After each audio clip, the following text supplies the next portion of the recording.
Chairman Dixon, would you like to go on to the bill now, sir? Yes, sir, and if it's okay, I'll do it from here. That's fine with me. I never did understand why they put that podium over there, particularly for the people sitting over here. It should be right here. Representative Butler, if you could take care of that, we'd appreciate it. Immediately. Thank you. House Bill 130 seeks to identify a common denominator in the disaster arena. The situation in the West, of course, is unparalleled. Actually, the disasters across the state of North Carolina are unparalleled. I think it's rare when you have drought and flooding in the same year in multiple counties. And so, based on secretarial declared disasters, every county in North Carolina qualified for a disaster sometime in '24. And those of us who sponsored this bill, in our opinion, doing a crop disaster across the state, the emphasis is on of the farmer. The common denominator across the state, farmers grow crops. With the devastation out west, the infrastructure, other types of things, land loss,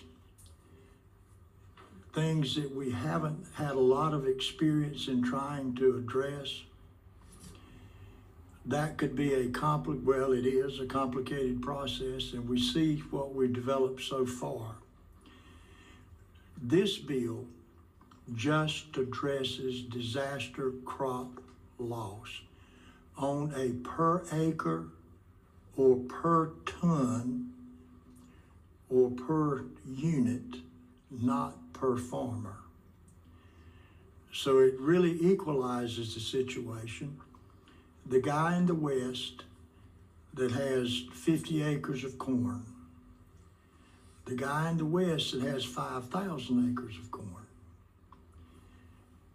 the person in the West, that 50 acres is just as important to him and his livelihood as the 5,000 acres is to the man in the East.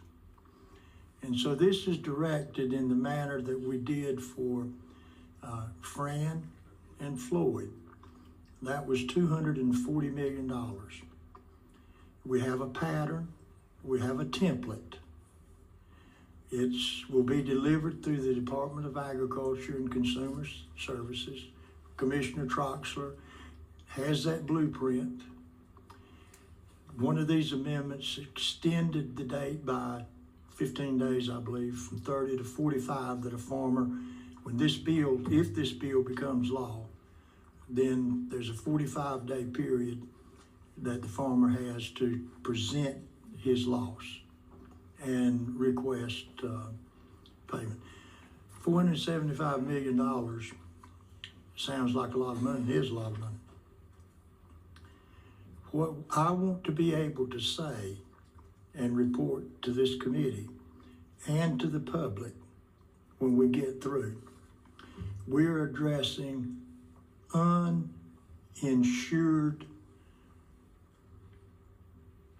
deficit. So a farmer can insure his crops, most of them.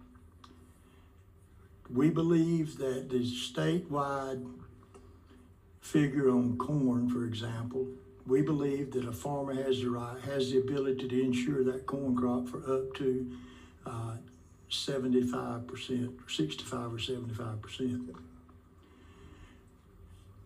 What this bill will address is when the farmer ends up with $1 uninsured loss, whether it's corn, apples, Christmas trees, nursery products, tobacco, wheat, soybeans. This bill, if passed, with this amount of money would give that farmer 15 cents. So this bill, if it passed with this amount of money in it, would provide the farmer with 15 cents of that uninsured dollar's worth of loss. So it's a little bit, it nowhere near tries to make him whole or anything else like that. Stand for any questions. Thank you, Representative Dixon. Representative Butler. Thank you, Mr. Chairman, and I appreciate the opportunity to be a member of this committee. I'm a new member, and I'm not sure how I landed here, but I'm happy to be here, so thank you for that. Glad to have you. Thank you. So, Representative Dixon, you mentioned about this is for uninsured crops, and so I was just wondering, is there a requirement? So if you can insure corn crop, and I think Chairman McNeely, you said 75% united in agreement, is there a requirement that a farmer, have that insurance to that level before they are eligible for the losses over and above that? So I'm sorry, follow up, Mr. Chairman? Yes, sir.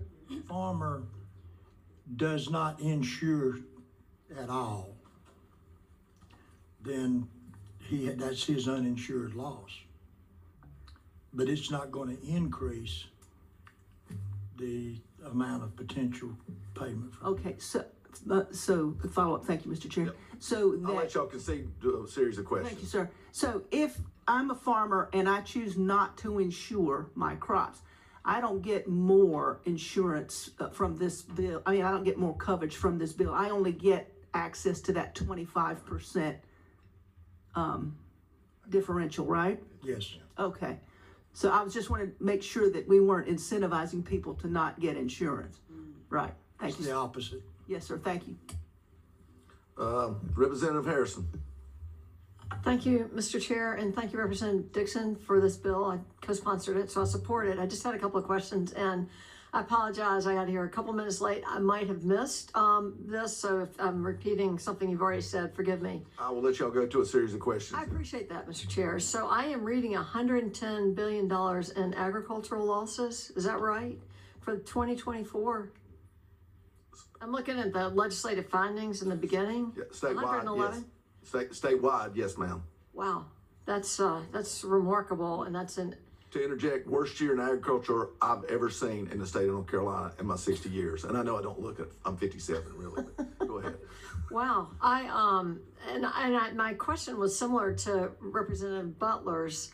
There is a federal crop, and there's a federal program. Are there areas where I know there are issues at the federal level in terms of funding. I don't know if that's taking a hit, but are there areas where they just don't insure crops at all? Is that the federal program is where a farmer can access insurance, crop insurance, subsidized by the U.S. Department of Agriculture? It's a farmer's choice whether he insures his crop or whether he doesn't. I appreciate that. I just didn't know if there were certain areas where the federal government just actually, some crops they don't cover, or does that happen? There are crops that you cannot get federal crop insurance on, particularly some of the specialty crops. You can't get federal crop insurance for raising cucumbers, Christmas trees, stuff like that. Interesting. And we have previously funded this with earlier hurricanes. I read in the bill summary 2 previous disaster programs for crop loss, but we didn't have any permanent program and this sets up a permanent program. No, ma'am. This is very temporary. It's applicable only to a disaster that occurred in the calendar year 2024. Thank you. And last question. Yesterday, there was 150 million in the House Bill 47. Is that right? Is that also for crop loss? 75 million for stream restoration, et cetera, and then 75 million directed in other ways towards the disaster relief for farmers and crops. Thank you very much. All right, thank you, ma'am. Representative Brown. Yes, good morning. I have one question. For the farmer to qualify for the funding, do they have to be in business for a certain amount of time, or it doesn't matter? It's just open. But they have to be in business for a year or 6 months. It doesn't matter. They can just automatically go ahead and apply for it. If this bill becomes law, they've got 45 days to present their evidence that they had a loss. So so it doesn't matter as long as they present. If I can interject, it's for the crop year 24. So anybody that planted their crop in 24. Any other questions? Seeing none from the committee, I seek a motion. Yes, sir. Representative Gillespie. Motion appropriate time. I think this is it. Mr. Chairman, I move that unfavorable to original, favorable to amendment, and referral to appropriations. All right, there's been a motion. All those in favor signify by saying aye. Aye. All those opposed, like sign. The ayes have it. The ayes do have it. Bill passes. All right, at this time, where's he at? I gotta find, there he is. Representative Warren, if you'd like to come and present your bill. This is HB 8. Thank you, Mr. Chair, and I'll present from here until Representative Butler gets the mic over there. So this is a bill that's probably familiar. If you've been here, this is your second term or more, you know this bill as well as I do. This is Managed Environmental Waste Bill.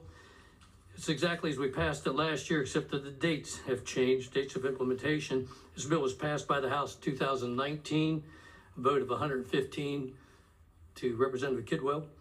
And it passed unanimously in 2021 as House Bill 230, 116 to 0. And we passed it in 2023, 117 to Representative Winslow. I'll run through it real quick. It simply says this. Mr. Chair, Yes, sir. Hold on one second, Representative. Yes, sir. Can I make a motion at the appropriate time. Okay, thank you, sir. And if there's any questions, I'd be glad to answer them. Hang on. Representative Kidwell. Thank you, Mr. Chairman. Just for a quick comment, if I can. Yes, sir. Go ahead. Thank you. Representative Warren, I'm glad to see you finally perfected the bill, so I'll be on your side this time. Thank you. Sir, I can't thank you enough for your support. Representative Davis. Thank you, Mr. Chairman. Representative Warren, is there any reason why the Senate wouldn't go along with this before? I don't know. They're usually so cooperative when they get House bills. I know that's why I was so amazed. I was just going to ask the question. Well, I'm hoping persistence pays off, Representative Davis. Okay, thank you. Representative Butler. I'd like to make a motion at the appropriate time. Did you already do it, Mr. He's already jumped ahead of you. Okay, That's well, okay. Okay, well then I'm not going to put that. I think it'll be the microphone same motion if that helps any. Yeah. Okay. I feel good about it. Yeah. Any other questions from the committee? Seeing none, I'll call on Representative Dixon for a motion.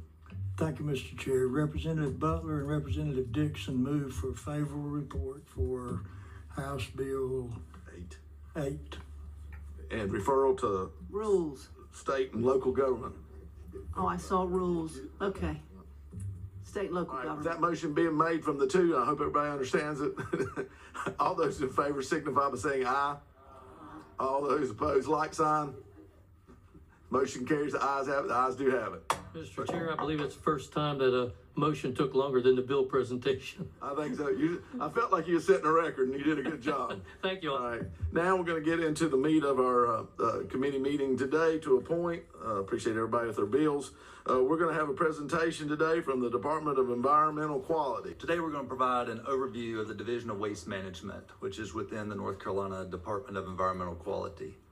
Some of our key roles within the department, as you can see here on the screen, include protection of North Carolina's groundwater as a valued resource. There's a lot of North Carolinians who depend on groundwater to serve their drinking water purpose, to receive their drinking water from a groundwater resource. As you can see in this slide, it's a picture of DEQ staff out sampling a private well to ensure contaminants are not in that drinking water source.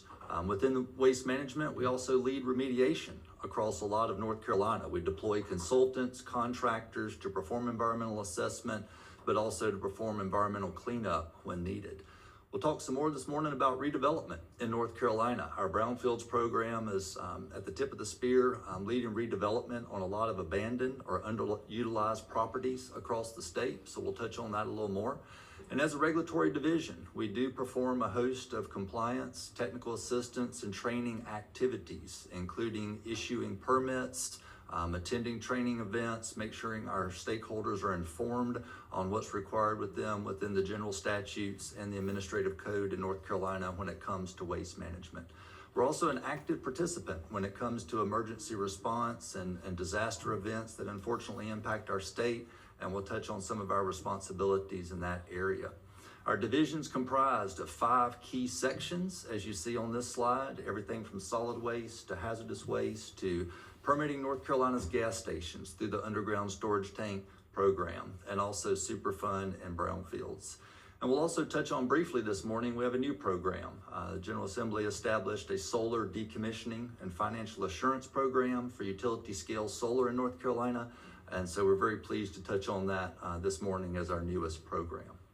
We track several metrics across our different programs to include the amount of contaminated land in North Carolina that's not being used or was impacted environmentally that we're returning to a productive reuse. Over 1,000 acres last state fiscal year, we were able to return to productive reuse.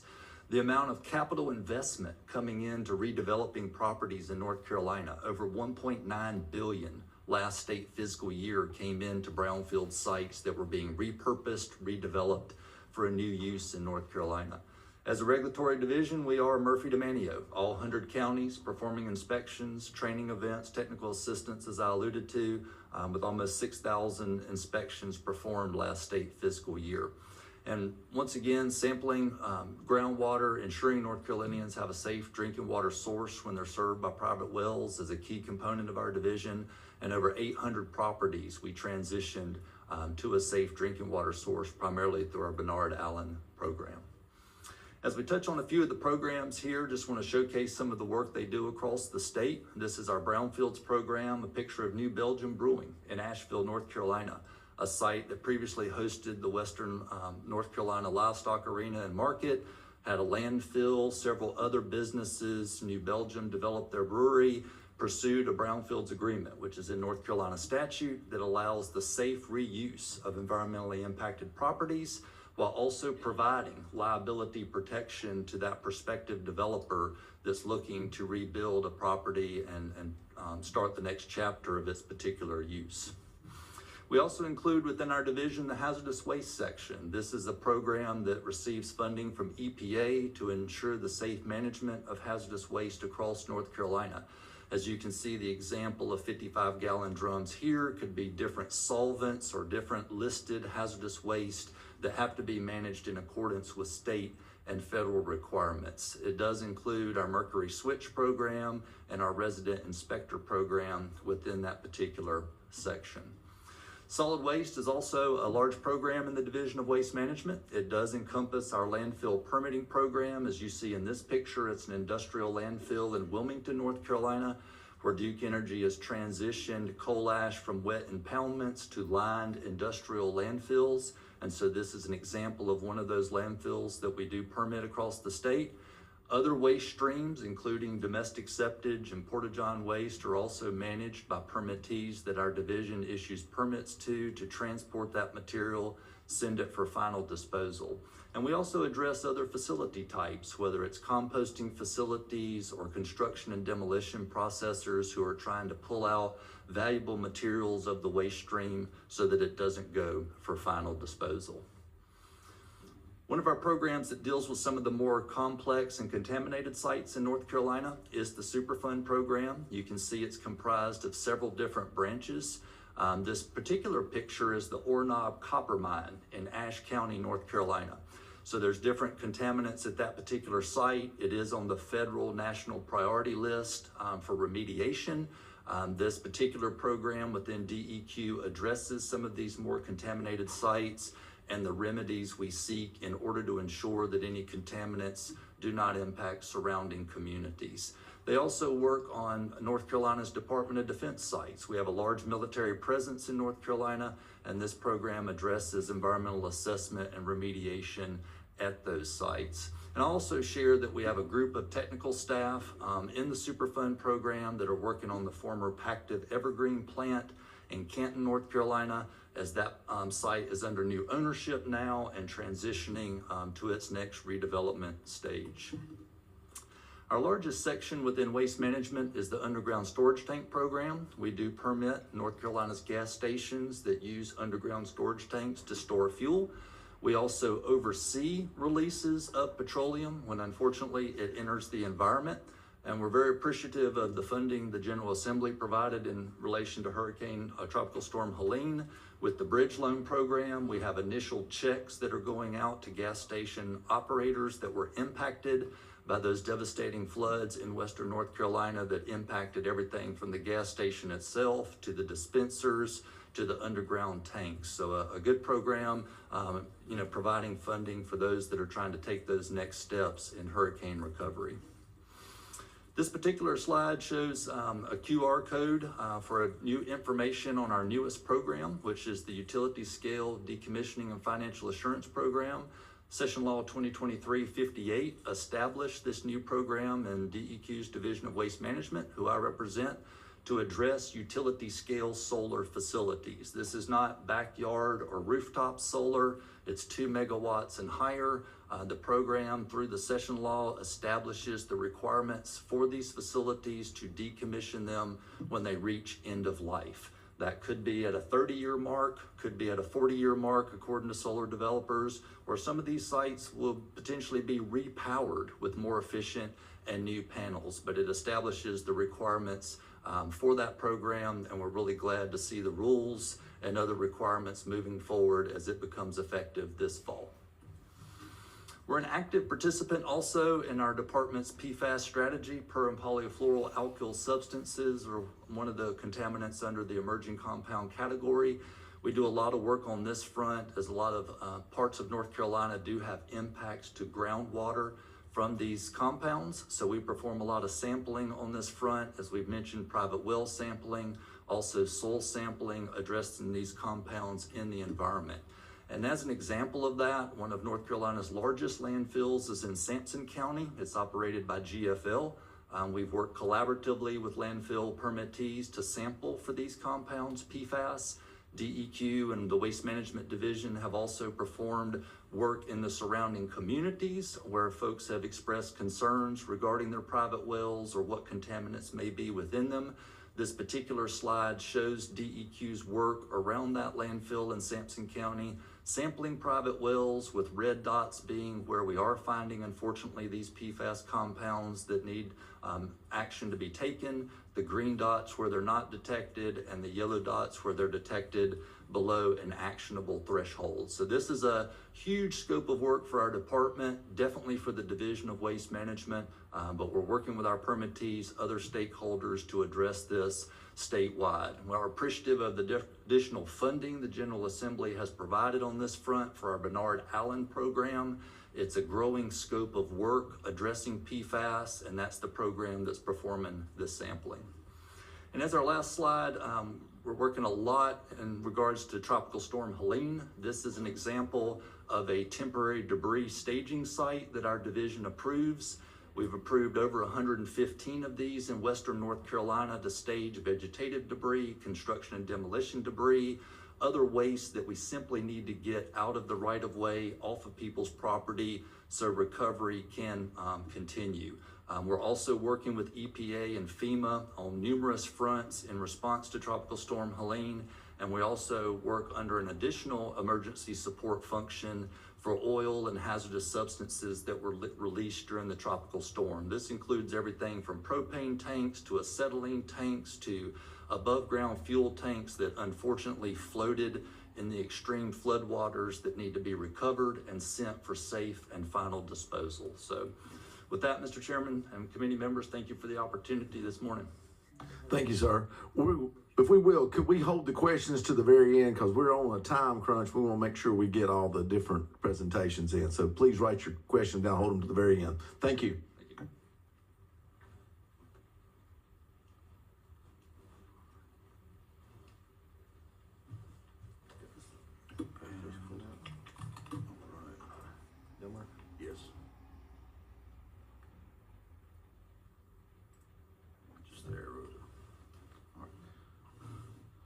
Good morning, Chairman, members of the committee. Like Secretary Wilson and Michael said before, happy to be with you this morning. Glad to give you a quick overview of our Division of Energy, Mineral, and Land Resources. My name is Toby Vinson. I'm the director.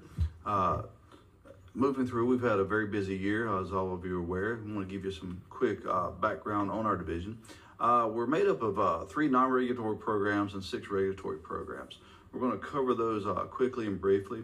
The 3 non-regulatory are made up and covered in our North Carolina Geological Survey, which some of you I know are familiar with. The research-based programs focused on geological resources in North Carolina. These programs rely heavily on grants from the United States Geological Survey. We've got multiple projects and grants going on right now. I think somewhere in the neighborhood of about 9 grants that we're operating through right now for a lot of the work. These products include state geological mapping, as well as rare earth mineral mapping, oil and gas research, as well as landslide and landslide mapping in Western North Carolina. Moving on to those regulatory programs, 6 of those, starting with erosion sedimentation control. We're going to start with the probably the most active that you see and the ones that touch the most people in the state. Our state erosion sedimentation control program came to life in 1973 through the Sedimentation Pollution Control Act. We have approximately 9,600 active projects within our program that the state oversees during any given time during the year. The local programs in North Carolina, of which you see there are 54 of those, have approximately the same number. So that's a really good tell on the development level that's going on in North Carolina, and we're seeing some very active development in North Carolina still. Our stormwater program regulates the stormwater discharges through a variety of state, federal, and local programs, laws, statutes, as well as ordinances in those local programs. Permit types on those you'll see are MPDS, construction stormwater, industrial stormwater, municipal. I'll cover some of these quickly and briefly as well, but we likewise with the sediment program, construction stormwater, which is part of our MPDS or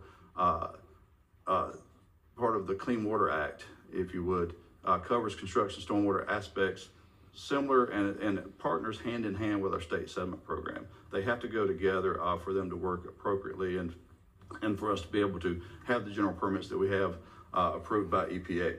The industrial stormwater permit or permitting program, there's about 4,600 of those in the state.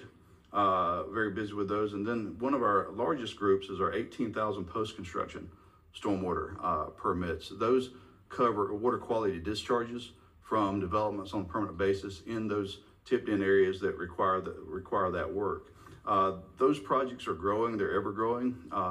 Just a few years ago, I think the last time that I gave a presentation to this group was, our count was about at 16,800. So we've had quite a bit of work that's gone into a development that's had these effects and these permits that cover to provide water quality, especially in our coastal regions of the state. Also in the state stormwater program, we cover 115 MS4s. Those are the local programs that are tipped in through the Clean Water Act requirements and through the latest census information that have stormwater programs within their local communities. We also have 286 water supply watershed active stormwater programs. A lot of those are within those 115 MS4s. So a lot of the MS4s will have multiple watersheds that they oversee. Our state mining program, there are approximately 730 surface mines in North Carolina. They're made up of anything from soil borrow mines to sand quarries, to rock quarries and industrial minerals, also including rare earth minerals in Eastern North Carolina. These things go through different lifespans, anywhere from 2 years to, we've got some that are over 50, 55 or 60 years old right now. They are covered through reclamation bonds or sureties to make sure that when the lifespan is over and the mining is completed, if the mining operation hasn't been able to keep up with the reclamation to put the site back into a usable state after the fact, we do have sureties to be able to move forward to do that from the state level. Our state dam safety program, a lot of you I know are also familiar with. That program's been involved in and had to respond to way too many natural disasters like we have again this past year. In the state dam safety program, we've got over 7,000 dams in our state inventory. We regulate approximately 3,000 of those. Of those 3,000, 1,700 are either intermediate or high hazard classified dams. What high hazard means is that if it were to fail, it would be significant property damage or loss of life downstream. It's not a risk condition. There are separate risk conditions for all the dams as well, but dams are classified by their hazard class. And so if it were to fail, that's how we develop those classifications. Moving on from there, all of those intermediate and high hazard dams are required to have emergency action plans. Of those emergency action plans, we probably have 40 or 50% of those in place for those 1,700 dams right now. Those emergency action plans, from witness and evidence from the last 2 or 3 hurricanes we have had, and especially as a result of Hurricane Helene this past year, they are a vital role in resilience and emergency response. They also help with help with recovery as well for planning and redevelopment. Our last 2 regulatory programs within the division include onshore wind, for which we have 1 site permitted. It's Timber Mill Winds project in Chowan County.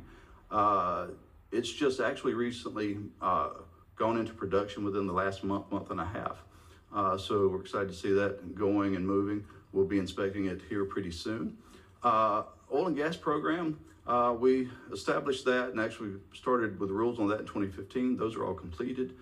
As of now, there's still no applications received to date, no permits, but we have been informed from one of the existing well owners that they're planning on putting one of the existing wells into production. So we will probably see a permit in the near future.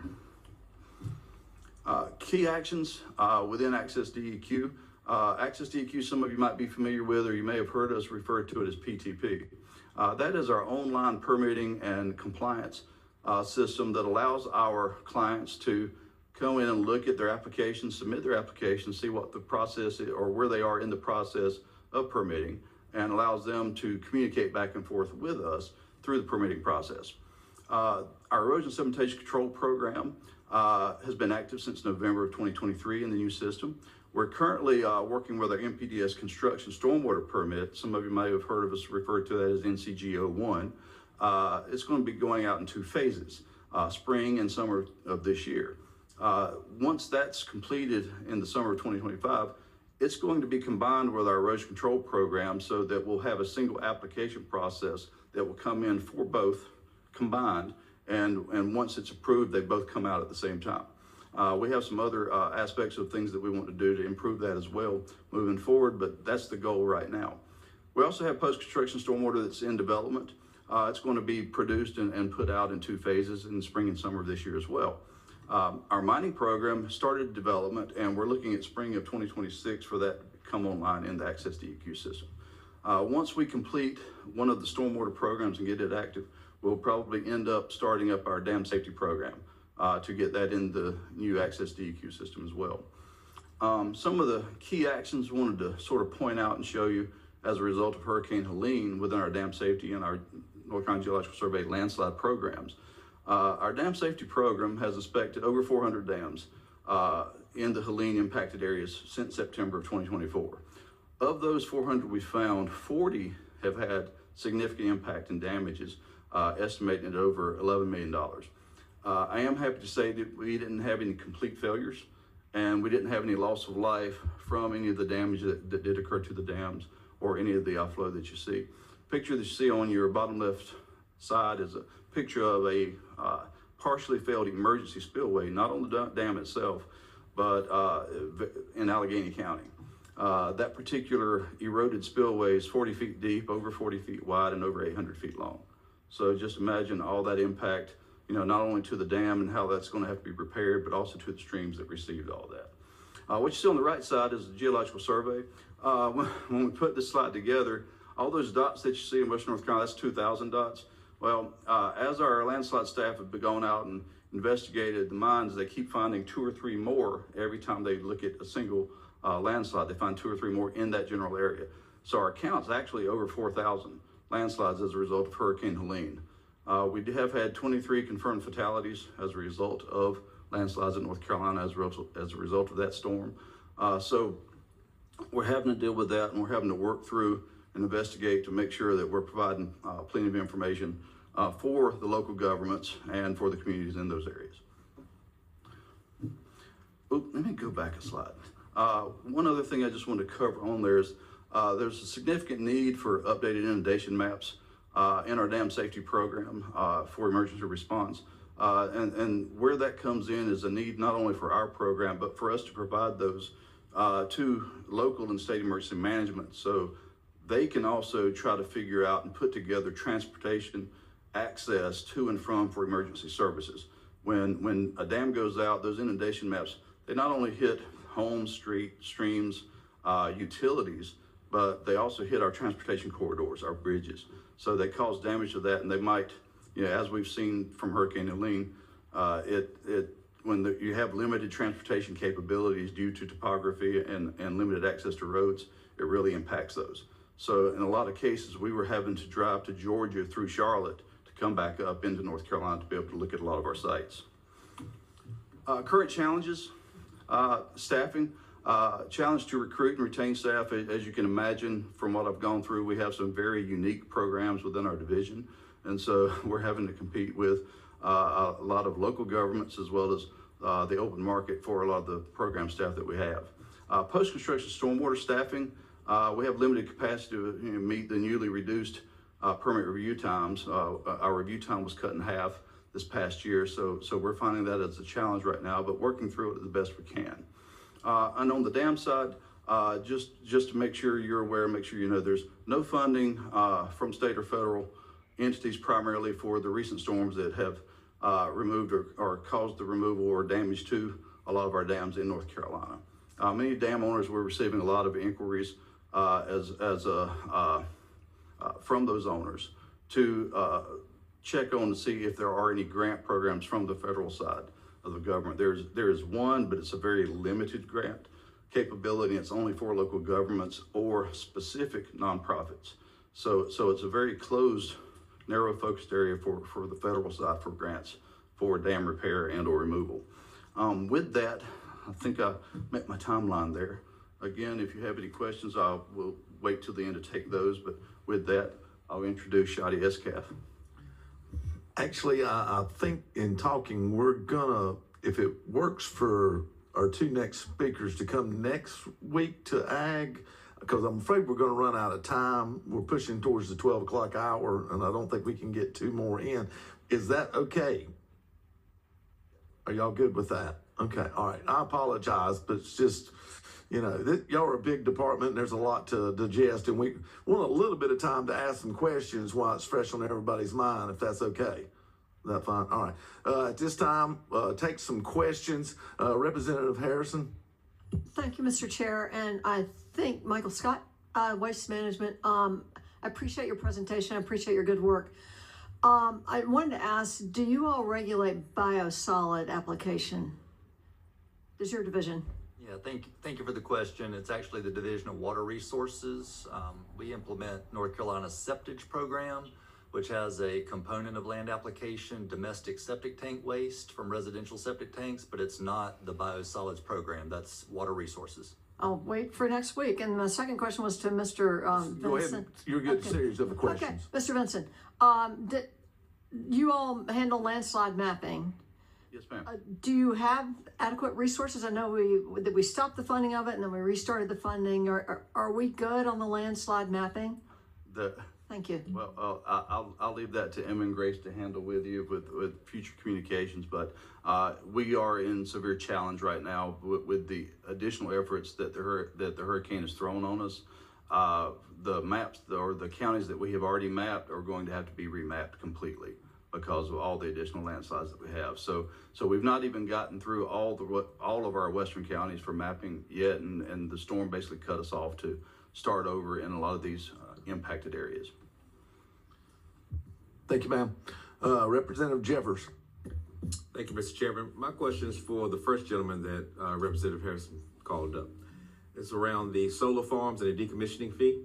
When about 15, 16 years ago, when I was a young county commissioner, we had all these solar farms kind of pop up with special use permits, and we didn't have an ordinance in our county for it. So we had to fumble and try to get an ordinance and get some of them approved. And then we came back later several times actually to update the ordinance. But one thing we did was to include those decommissioning fees and plans and so forth, which I understand what we did here last year does not preempt what the county can do. But what about those early solar farms that some counties may have passed before we required a decommissioning fee or a decommissioning plan? Who's governing those if they need to be taken off the land?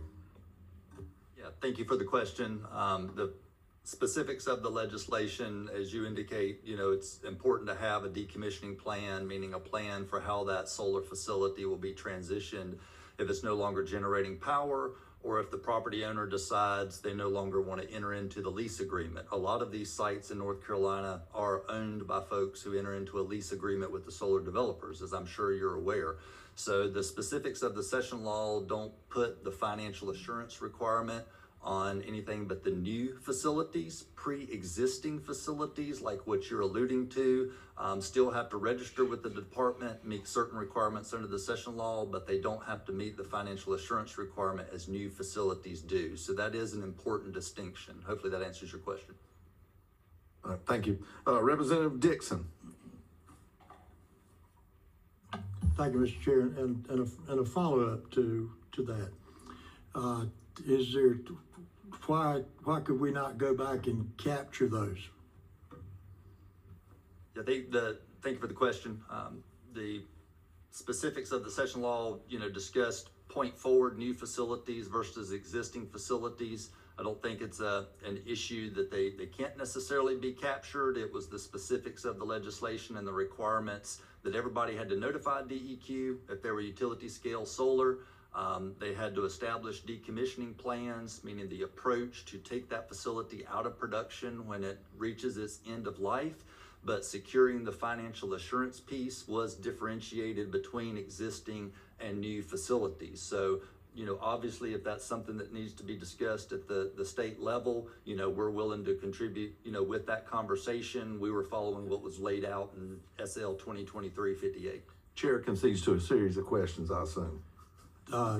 Thank you. And I think we most definitely want to go back and take it, because that comprises the vast majority of what's already out there. On the other, I think this was you, how many requests for debris fields or collection haven't been permitted yet in the West? Yeah, that's a great question. We're up to about 120. The slides we've actually approved some yesterday.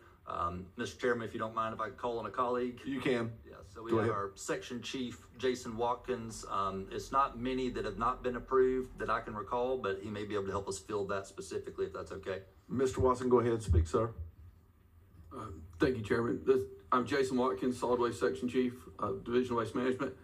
So as Mr. Scott said, we currently have 121 or so currently approved. There's 6 or 7 that are still under review, meaning they've just come in applications within the last week or so. I would say for the total storm event, less than 5 were denied for various reasons.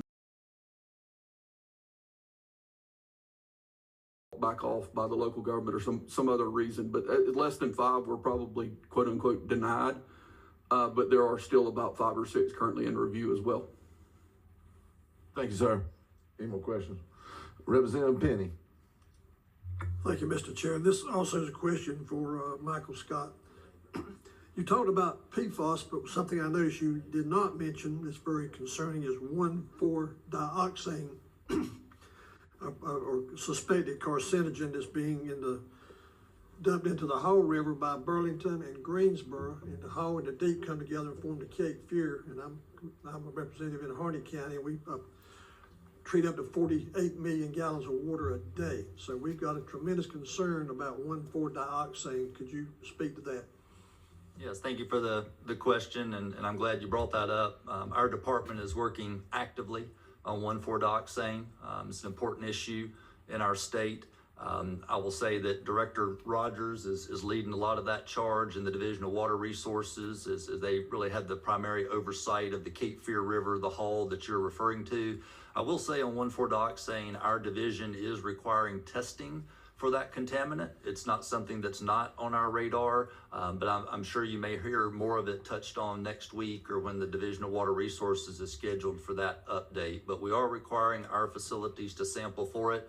We do look for it in groundwater, but when it comes to the Hall and the Cape Fear River, typically the Division of Water Resources is the lead DEQ program on that and 1,4-dioxane. Thanks, sir. You're good. Representative Aker. Thank you, Mr. Chair, and I'm going to go back to landslides. So, and really just wanted to get an update. And obviously, huge number of landslides out in the west. And just two questions quickly, if that's all right with the chair. The first is just do a series of questions. Thank you. Just first is how you're finding all those landslides. I mean, I know there's a lot of them that are way back in the woods that are probably hard to find. And so where is that information coming from? And then the second is, how do you prioritize which ones you inspect? I mean, obviously there's some that are very near where people are living and, half on top of houses. And so just that prioritization process of those inspections, because I realize it's going to take a while. First question, how do we find them? Well, a lot of it, initially it was reported to us by the landowners, property owners, local emergency management, and communities have notified us. The other way we found them is when we investigate those, we look as a whole at the area. We also have UAVs or drones that our staff will send up that will give them an aerial view of what they're looking at, and a lot of times they're able to also see anything that might be close by that would also be contributed as a slide. The other things that we're doing as far as finding the slides is that we've been working closely with the USGS to look at aerial and satellite mapping, recent mapping right now, and trying to look at possibly updating LiDAR to do a comparative view that we're working with UNC, or we know that UNC is already working with to identify pre and post aerial and satellite photos to look at and identify those slides. So we're able to identify them in multiple ways, physically on site, as well as using a lot of our technology to help us identify those. As far as prioritizing, a lot of those prioritizing, we're basing that on where we have seen or have those impacts from people and property, utilities, transportation, et cetera, those corridors. So we're prioritizing based on that, and then as we can get to them. Some of them that are going to be harder to get to, there's still roads out. So in a lot of those areas, we still can't get to some of those slides. And in a lot of them, in most cases, our staff are hiking up and down the mountains to get to them to do their work. So that in a nutshell is how we're getting to both of those things to answer both of your questions. Thank you for those. You good, Representative Gillespie. Thank you, Mr. Chairman. I have a question and a request going back to the previous damn slide that talks about No cussing. the damage of 40 dams with an estimated damage of $11 million, and that damage is moderate to significant, and that on average that's $275,000 per dam. I guess my request is, could we get a list of those dams and the estimated, what the estimates are, and if you could quickly speak on what is moderate and significant. What's the definition? Moderate to significant damage would be, so what you're looking at, for example, in that bottom left-hand picture, that would be significant damage. That's a mass earth movement that has occurred that's impacted the capability for that dam to function as necessary. So, for example, if that dam were to have another storm, it would probably finish head cutting that cut through the emergency spillway, and would also severely reduce the amount of water capable of storage in the dam. That is not the dam itself. The dam's actually to the right of that picture. But it would greatly reduce those capabilities and provide more damage and more sedimentation damage downstream. Others, for example, significant would be based on if it were to cause a hazard. So a lot of those dams are going to have significant damages to where they were overtopped and severe erosion of the earthen dams.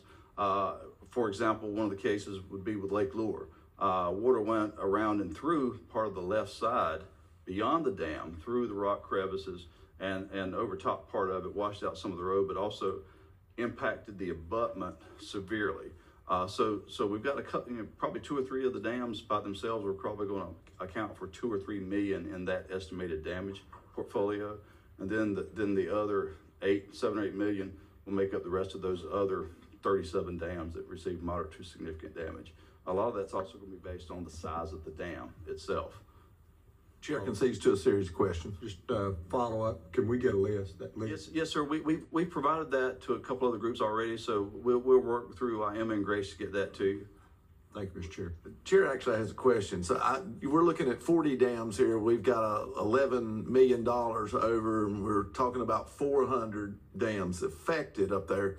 Yes. Just how much dam money are we talking about here? We've actually put some estimates together for that as well. We can provide that to you for just very rough estimates. If we were to look at some of the damage to a lot of the others that was minor damage, or if we were just to bring all the dams in our mountain regions up to minimum standards of the state dam safety law, you're talking somewhere in the neighborhood of 500 million to over $1 billion. That's a lot of damn money. That's a lot of. So anyway, any further questions from the Representative Brown? Yes, good evening. Just one question. How often are the dams inspected? It doesn't say up here. Oh, great question. Our high hazard dams are by statute required to be inspected every 2 years. Our intermediate and low hazard dams are required to be inspected at least minimally every 5. Our coal ash or CCR dams under statute are required to be inspected annually. A lot of our high hazard dams are still inspected annually based on either size or issues that we know that they could have because they may or may not be up to compliance standards, or they have notices of deficiency requiring more frequent inspection. So that's the schedule that we're on right now. That we're able to keep. Can I get a follow-up? Can I get a serious questions? We must hurry though. Yeah, follow-up. Can I do can I get an email on that? Sure can. Okay. Glad to provide. I would hope that you would send it to the committee, and the committee will send it out to all, so we all have it. That's going to be our last question we're going to be able to take today. If you'd like to email any questions, we'll be glad to direct it and share it with the committee. If not, you can hold your questions until next week when we have DEQ back in here again for more talk. Thank y'all for coming. Sorry we couldn't get the whole program in, but we'll get it before it's over with. Nothing else come for the committee. We are adjourned.